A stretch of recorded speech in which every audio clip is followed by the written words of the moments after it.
ಸುಮ್ಮನೆ ಈಗ 200 ರೂಪಾಯಿ ತಗೊಂಡು ಇನ್ನು 200 ರೂಪಾಯಿ ನಮ್ಗೆ ತಗೊಂಡು ಗೊತ್ತಿಲ್ಲ. ರಿಕವರಿ ನೋಡ್ಕೋತು, ತೂಕ ನೋಡ್ಕೋತು. ಇವತ್ತ ಎಲ್ಲ ಸಚಿವ ಮತ್ತು ಏನೋ ಶುಗರ್ ಕಮಿಷನರ್ ಇಲಾಖೆ ಐತಿ, ಅದು ಡೆಮ್ಮಿಗಾಗಿಟ್ಟಾರ. ರಾಜ್ಯದಾಗ ಒಂದು 100 ಮಂದಿ ಅಧಿಕಾರಿಗಳು ಬೇಕಾ, 5 ಮಂದಿನ ಕಾಕೊಂಡ ಒಂದು ಇವತ್ತಿನವರೆಗೆ ಇತಿಹಾಸದಾಗ ಒಂದು ರಿಕವರಿ ಚೆಕ್ ಮಾಡಿಲ್ಲ, ಒಂದು ತೂಕ ಚೆಕ್ ಮಾಡಿಲ್ಲ. ಶಿವಾನಂದ ಪಾಟೀಲ್ ಸಾಹೇಬ್ರ ಈ ಖಾತೆನ ಸಿದ್ದರಾಮಯ್ಯ ತೆಗೆದುಗಿಬೇಕಾ, ಇದು ಇಡಬೇಕಪ್ಪ ಅಂದ್ರ 100 ಮಂದಿ ಸಿಬ್ಬಂದಿಗಳನ್ನ ನೇಮಕ ಮಾಡಬೇಕು, ಶುಗರ್ ಕಮಿಷನರ್ ಇಲಾಖೆಯನ್ನ ಮಾಡಬೇಕು, ಒಬ್ಬ IAS ಅಧಿಕಾರಿನ ಸ್ಪೆಷಲ್ ಆಗಿ ಇಡಬೇಕು. 10 ಇಲಾಖೆ ಕೊಡಿದ್ರೆ ಅಂದ್ರ ಇದೆಲ್ಲ ನಾಟಕ ನಮಗೆಲ್ಲ ಗೊತ್ತಾಗತ್ತೈತಿ.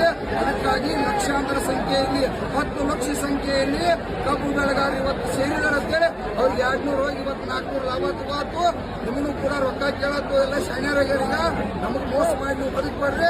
ಕಬ್ಬು ಬೆಳೆಗಾರ ರೊಕ್ಕ ಕೊಡಬೇಕು, ಯಾಕಂದ್ರೆ ಒಂದು ವರ್ಷಕ್ಕೆ ಒಂದೇ ಬೆಳಿ ನಮ್ಮಿಂದ ನೀವು ಸಾವುಕಾರ ಆಗತ್ರಿ, ನೀವು ಶ್ರೀಮಂತರಾಗತ್ರಿ, ಜಗತ್ತಿಗೆಲ್ಲ ಹಚ್ಚತ್ರಿ ಹುಡುಗವ್ರಿಗೆ.